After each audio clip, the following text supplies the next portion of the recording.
Welcome back to the Hairdresser Strong News. And what does it have to do with you? We at Hairdresser Strong believe that all stylists and barbers must think and act like entrepreneurs if you want to be successful. This means staying informed about topics that impact you, your business, and your clients. I also like to throw in interesting stories that I believe make good conversation starters behind the chair. All right, let's dive right in. And don't forget, this is not financial, tax, or legal advice. You can call a registered financial advisor, a CPA, or a lawyer if that's what you came for. Okay, so now I'm going to just share my screen. And if you're listening on podcast, you can just use the links below to follow along, or you can just listen up. All right. So, what are the news stories that I'd like to share with you today? Well, first of all, I have some news on the economy. The Federal Reserve has met and released their minutes and made a statement on inflation and and interest rates.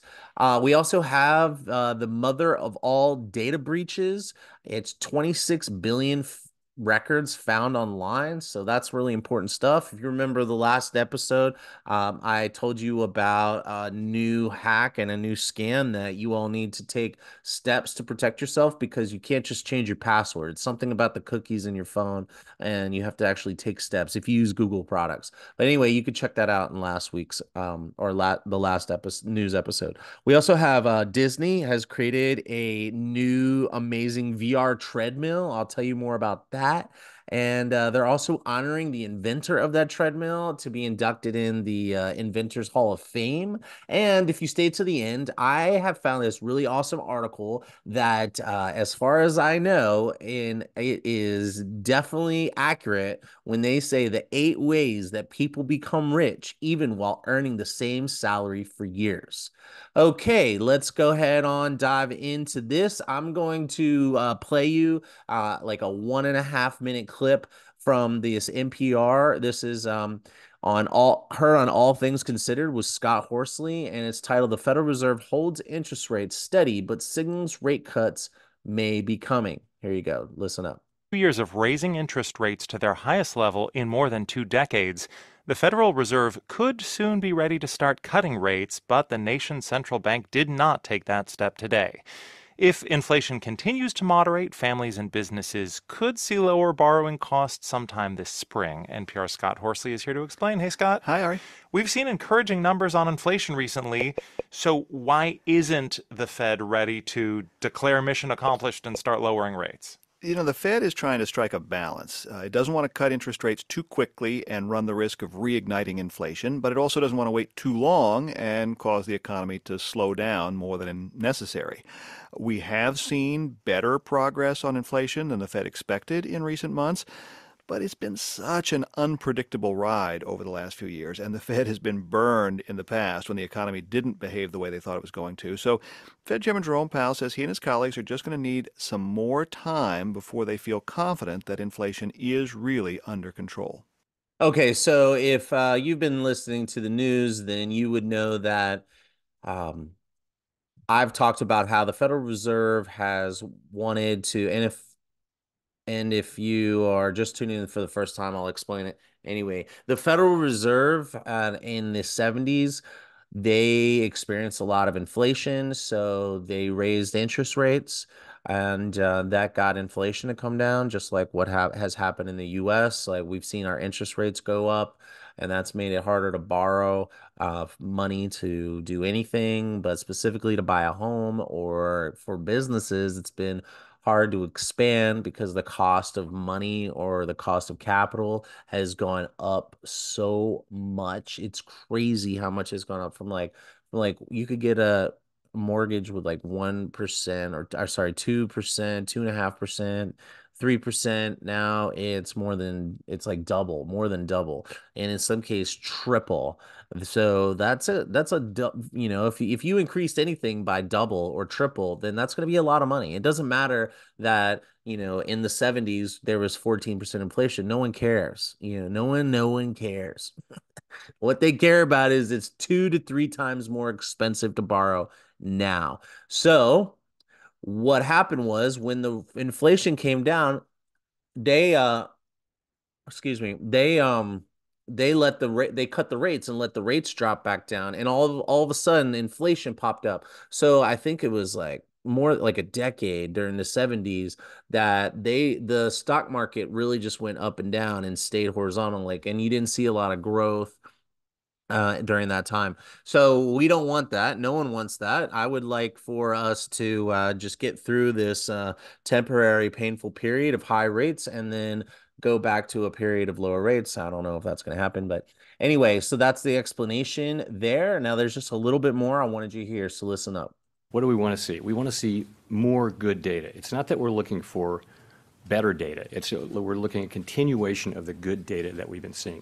For example, a lot of the drop in inflation so far has come on the good side, which is mainly thanks to untangling supply chains that were tied in knots during the pandemic. In order to make additional progress on inflation, we're probably going to need to see moderating prices on the services side, things like car repair and restaurant meals, and that's not guaranteed. So the trend is encouraging, but we're not across the finish line just yet. Well, when would you expect the Fed to start cutting rates? The next time Fed policymakers get together is in March, and this morning investors were betting there was at least a 50-50 chance we would see a rate cut at that March meeting. Okay. So boom, right there. So they're saying that inflation's come down mostly because of supply chain issues. I'm sure you all remember supply chain issues with COVID. We had a really hard time getting stuff into our ports and getting stuff out of the country, getting stuff around the country, and that caused prices to go up a lot.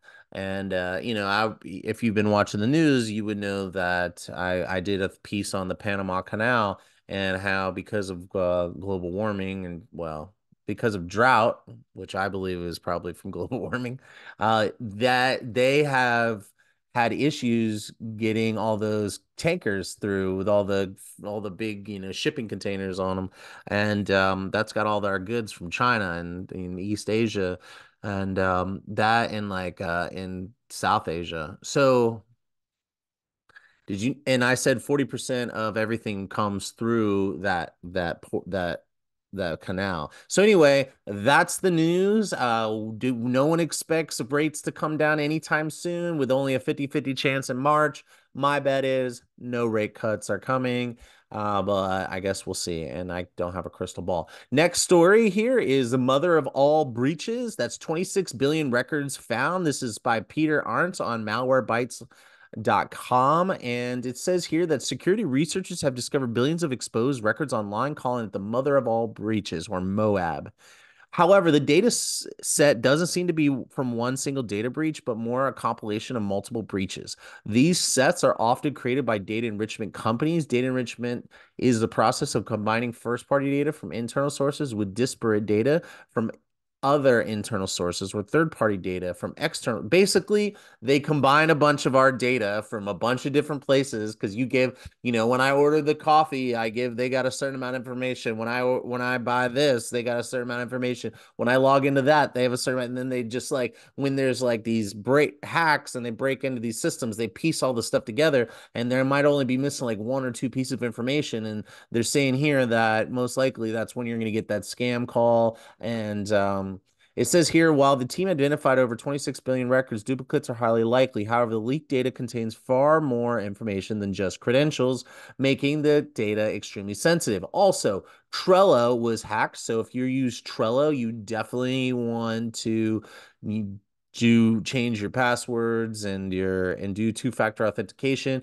It also says here that they got emails, full names, and other account information. So I don't know what that means. Change credit cards. All the credit cards, you don't have to pay fraudulent charges. They have to assume that. So, however, call your credit card company because I don't want to be responsible when you ignore it and then you find yourself having to foot the bill for something you didn't pay. Okay, so if you want to find out if your data is exposed online, you can try this free digital footprint scan. So if you use Google Chrome, I don't know if you can see this, but when I hold the mouse or cursor over the link in the bottom left-hand corner, it pulls up the URL. Now, if you're using a different browser, then I don't know how you would do that, but it's always a good idea to check that browser, that URL, because like anybody who uses anything in the cloud, I'm sure you would be really, really hurting if you lost access to everything that was in the cloud. And this is the way that things happen. You lose access to your Instagram or your email,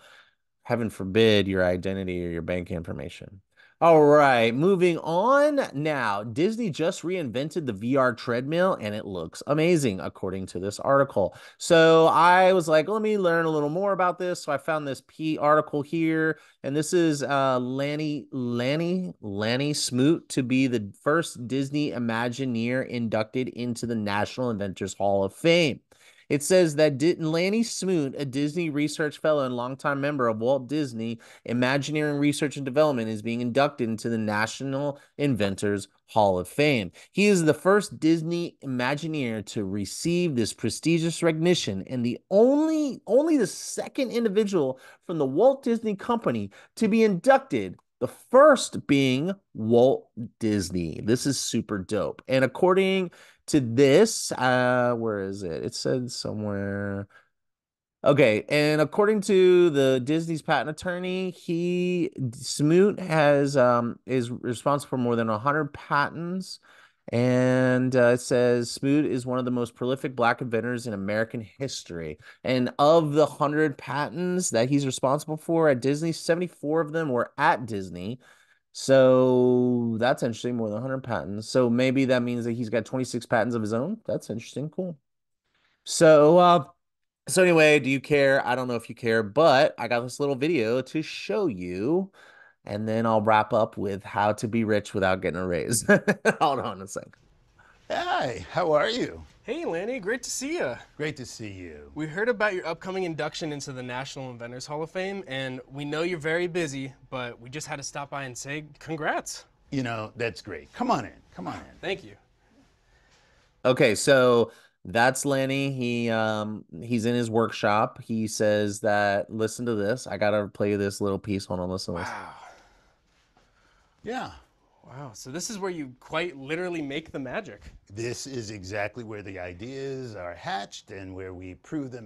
This is where the ideas are hatched. And if you don't know, the mother company of Hairdresser Strong is Hatching Imagination Holdings Incorporated. So anyway, that was good for me. I thought it was awesome. Okay, now I'm going to show you how this thing works. If you're listening on podcast, there's the link in the description below. You can find this YouTube video if you're curious to know more. All right, there we go. Let's see. Come on. All right, come on. So this is the holotile. It is. And as a matter of fact, I'm going to do a little demonstration of it. So I can walk on this omnidirectional floor in any direction I want. It will automatically do whatever it needs to have me stay on the floor. And what's amazing about this is multiple people can be on it and all walking independently. They can walk in virtual reality and so many other things. So where are you hoping this tech ends up? You know, imagine a number of people being in a room, being able to be somewhere else collaboratively and moving around, doing sightseeing. Imagine theatrical stages that might have these embedded in them so that dancers can do amazing moves. Not me, but really good. All right. So anyway, this is really super cool. It's not available to the public yet. They're not really sure when it's going to be out, but I did a little more research and it turns out they're like round-ish little discs or something that rotate and move as you walk. So I don't know, maybe it's almost like almost think of like a ball that just rolls slightly, just enough to push your foot. I have no idea, but it looks so awesome. So check that out if you want to learn more. And that's an exciting piece of information. Share with your clients. And if you're into tech, keep your eyes out for that. Super dope. Okay, now, last but not least, this is the final story of the day. This is by Sean Bryant on Yahoo Finance, and it is titled 8 Ways People Become Rich Even While Earning the Same Salary for Years. So this says here that it is possible to become rich while earning the same salary for years. Some of these ideas involve spending less money, while others involve earning money outside of your day job. So to become rich, you don't need to do all these things. Instead, you can choose one or several items. So what these things, I'm going to warn you, There's nothing incredibly amazingly new. There's no new app or no new secret anything. This is the stuff that I learned from just, I mean, I did study business and got my degree in business and finance. But like, I'm pretty sure that I did not learn any of this when I was studying. I think that you all have heard all of these things. So let's put them into play, people. All right, here we go. Create and stick to a budget. Sorry. Create a detailed budget of your expenses, including necessities, discretionary spending. By tracking your spending habits, you can identify areas where you can cut back. Boom, budget. Have an emergency fund. You want an emergency fund. They recommend 3 to 6 months, and they say that the best part about this is right here. Help you navigate unforeseen circumstances without resorting to loans or dipping into investments. You don't have to go in debt just because you have an emergency. But if you go into debt, you got to pay that interest. And some people never get out from under that stuff, and they're always chasing that next loan. And so careful, stay out of debt. Live below your means. Avoid succumbing to the lifestyle inflation. Avoid doing stupid things like saying, "Oh, I'll never get out of debt, so I'm gonna buy my $5 coffee." When if you have been watching me talk, then that is like a trend that's going around TikTok where people, specifically with Gen Z, being like, "Oh, I'm never gonna be able to buy a home, or I'm never gonna be able to get out of debt. So F it. I'm just going to buy the thing that brings me joy today in this moment." Well, apparently that is not advised if you want to become wealthy. Live below your means. And it doesn't mean skimp on quality, but being mindful of your expenditures. Avoid unnecessary luxuries and prioritize your needs over your wants. And, start early. Start early. Oh, wait, that's the next one. Well, the next one is automate your finances. So, what I personally I have an automatic withdrawal from my bank account I've been doing for many years, where on the 1st and 15th I have two withdrawals that automatically go into separate accounts that are earning interest. And felt like nothing. It's like $50 a month, and another one was like $100 a month. And I've been able to increase that up to $400 a month. And that's just like my emergency rainy day money. It comes out as if it's part of my bills. I know I need a certain amount of money in my bank account every month. I don't pick it apart. So even if you're starting small, just start small and start early. That's, automate your finances. I have all my bills on bill pay so that I know they're getting paid. So I like think around the 20th of the month, I'm like, okay, I got 10 days to get my bank account full. You got to figure out what works for you, but I'm just sharing what works for me. Tax planning and optimization. It says efficient tax planning can help improve your overall financial strategy. My dad said once that if you want to be rich, you need to understand taxes. And I said, well, I want to be so rich that it doesn't matter how much I'm paying taxes. Well, my dumb but young self realizes now that the reason why people don't have large taxable income, like Jeff Bezos pays himself $60,000 a year, and then he gets his equity and his holdings and his assets, and that's what he has, that really how he really makes his money. And then he goes to Goldman Sachs and he says, "Hey, give me a loan for $20 million. I got, $1 billion worth of stock. So if I can't make the payments on you, then you can just like seize my stocks." And then basically they pay 1% instead of paying like 18 or to 22% taxes. So there you go. The difference between 1% and 18% is a lot. All right, so start a side hustle. This is something that I've always done growing up as a millennial, and like an older millennial. It was like work hard, play hard. So like always had a side hustle. Although now it's like work hard, but remember my health and try to remember to relax. And when I do play hard, make sure I plan plenty of time to recover. I don't know. That's just being older, getting wise. I'd like to think both. Set a daily savings goal. Setting a goal for how much you want to save each day can help you get in the habit of saving. And the bottom line, becoming rich is often a journey that requires discipline, financial literacy, and commitment to long-term goals. That's why you set goals, use the career planning worksheet on hairdresserstrong.com, and you listen to the Hairdresser Strong news. All right, that's the news, and I believe I did it in under 20 minutes, so I hope you enjoyed it, and have a great and wonderful day or evening if you're watching this tonight. All right, bye-bye.